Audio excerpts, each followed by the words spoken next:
This time, on off-grid adventures, we head into the Anguille Mountains in the scenic Codroy Valley area, in search of a United States Army Air Force plane that went missing on Wednesday, March 22, 1944. With very little info to go by to find the plane, we headed on our quads to find the Douglas C-54A DO DC-4 plane.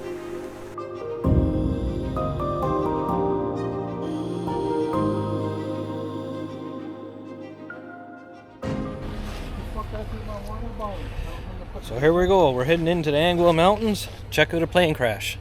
Just got the wedges, got the quads all loaded up, we're ready to go.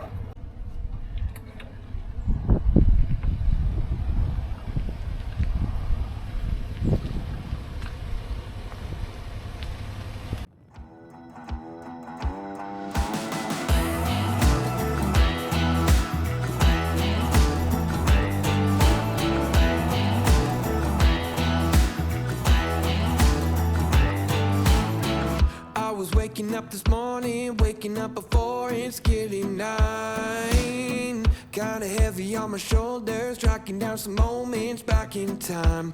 I could have swore that I was in it, down to every minute. Don't know what I was sipping, but I felt like I was doing fine. Well, we just arrived to the beginning of the trail off Trans-Canada here to get into the plane crash. So we're gonna get the quads unloaded now and start heading her up.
And we're ready to hit the trails.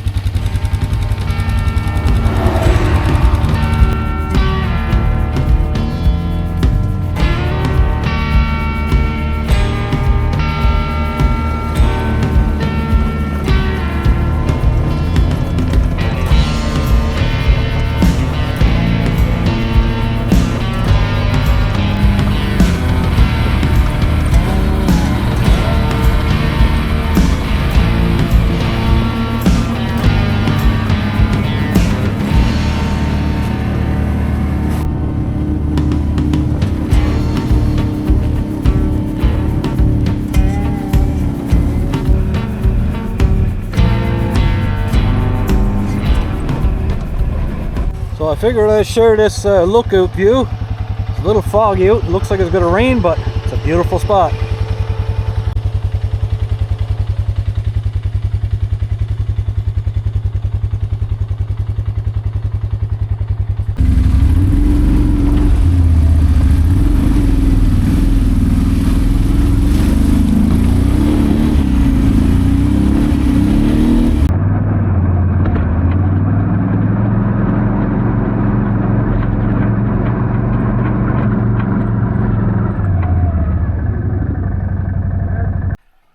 So we're after taking wrong multiple trails that were all dead ends and just too hard to get through. So I think we're on the right trail now, and we came across this, so we got to get this cleaned up first.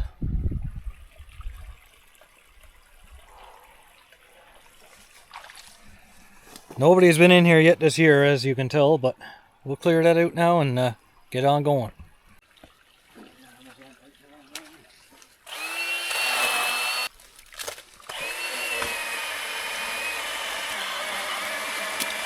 Could have go through this, right?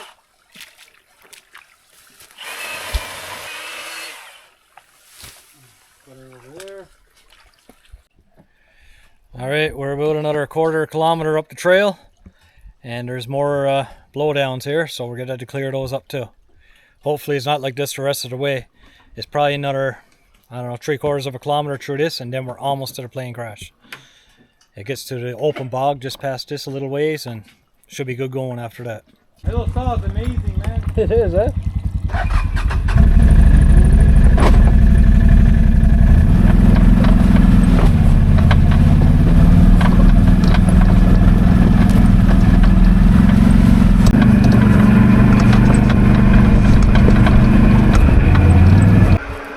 Alright, looks like we made it. We found the first piece of the plane debris, and apparently there's a lot more up inside, but we're going to start with this and videotape everything as we see it.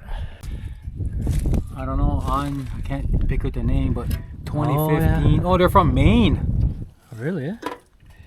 They probably have family or something, you never know, right? That's possible too, yeah. There's a tag down there. See the little tag? This is part of the landing gear.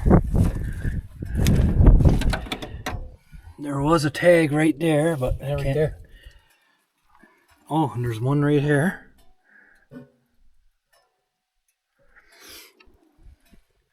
There's names engraved all over it. That's pretty cool, man. Oh, someone else got their names engraved here.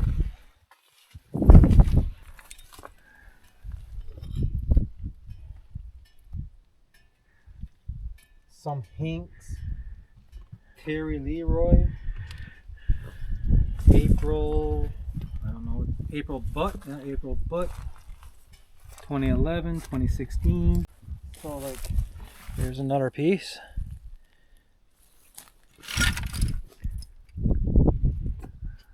Gotta hop back on the quads now and drive up this trail. It's only a short trail, so we'll go up to the rest of it.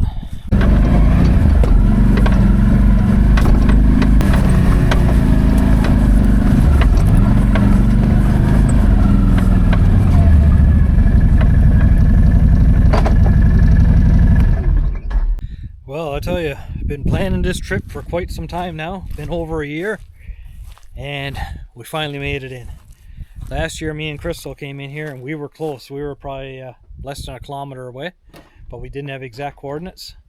This year, a friend of mine in Steamville named Donnie, he had the exact coordinates for it, and he gave it to me, and sure enough, led me right to it. So let's take a walk around and see what we got here. So, here's one of the engines, and from what I understand, it had 4 of these engines on it. Here's 2. Reg has gone around looking for the other engines since he wore rubber boots and I decided not to. But it's actually nice to see this isn't totally destroyed like people coming in and scavenging from it. It's actually quite a bit of it still intact, which is nice to see because you could kind of get a look of how the plane actually looked. Now, we're not sure, but it almost looks like this is upside down. Very possible.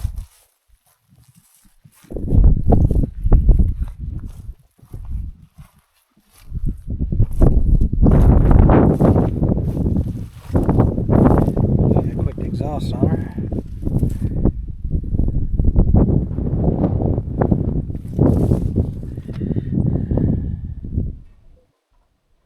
I gotta get as much footage as I can of it.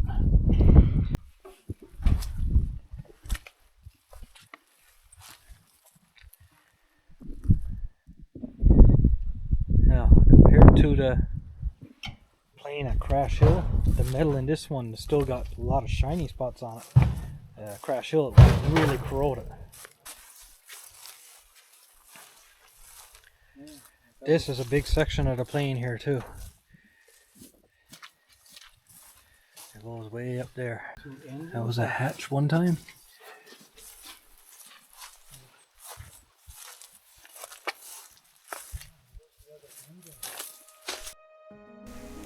The United States Air Force Globemaster transport plane operated on a flight from Dover Air Force Base in Delaware, United States. It was headed to Mildenhall, which is in the United Kingdom. Intermediate stops were planned at Stephenville Harmon Air Force Base. When leaving the Harmon Air Force Base in Stephenville, Newfoundland, the plane ran into some heavy fog, which caused it to crash into a 450-foot mountain known as the Anguille Mountains near North Branch, Newfoundland. Unfortunately, the 9 occupants aboard the plane did not survive the crash.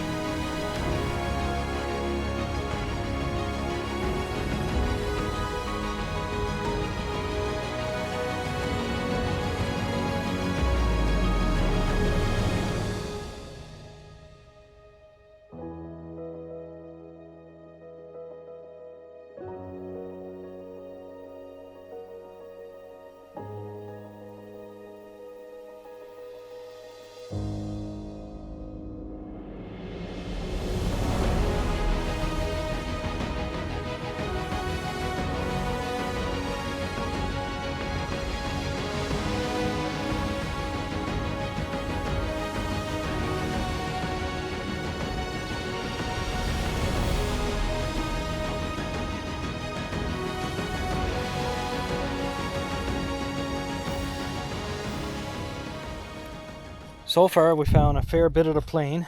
Reg is still exploring in the woods. I mean, it's really wet in here today. It's that misty rain and everything is just covered in water. So he's exploring around a little bit to see if he can find some more of the plane. So far just finding little bits and pieces. So as you can see for reference, there's 2 engines in a row right there. So this was a huge plane. And right here, up towards where I'm standing, is where the cockpit would have been. That probably got smashed to pieces on impact, I'm not sure, but it's a good chance. Now the plane is upside down, and where the other 2 engines are, I don't know. But guaranteed they're still in the woods somewhere, because no one dragged that out of here for sure. So that's pretty much it. Didn't do inside the plane, but I'm gonna go inside here now, as far as I can anyway, and show you what the inside looks like.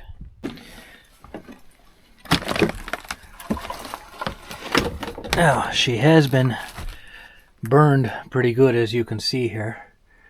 So she was definitely in a fire. I guess that was upon the crash she caught on fire. She's charred pretty good in here.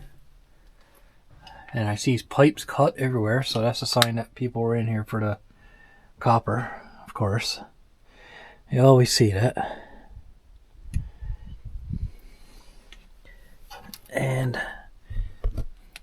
it's hard to get underneath, but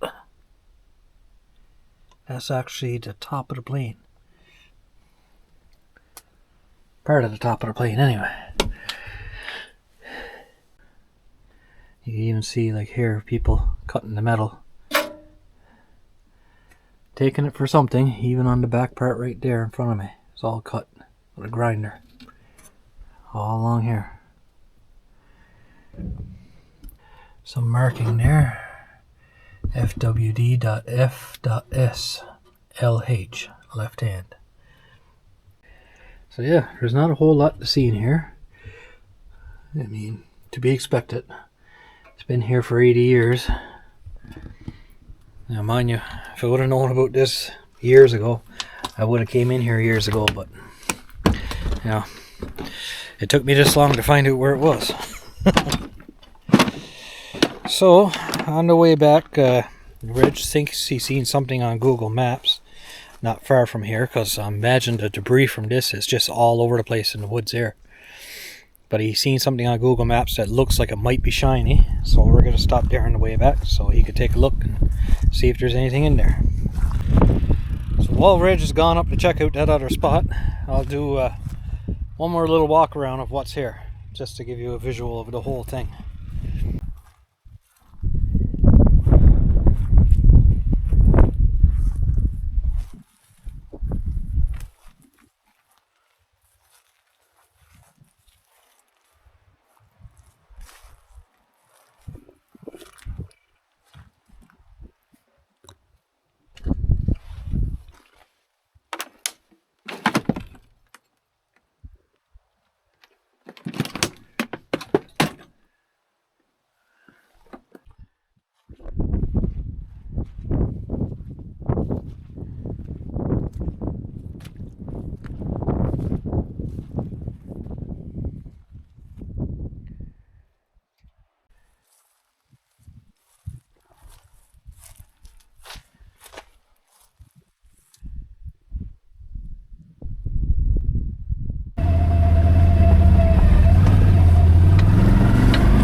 tonight, later on. That feels it now. Another successful trip. We found the plane without too much issues. Took 2 of the wrong trails to get into it, but at least now we know. And it's only about, I'd say, maybe a half-hour drive each way in and out from the highway into the plane wreck. On quad, that is. I mean, I'd say the tracker would probably make it in there too, but I'd have to widen out the trail for sure. She's a little narrow there. But either way, it was well worth it. It was nice to use the quad again for a change. So I guess that's going to wrap up this video. So until the next one, thanks for watching.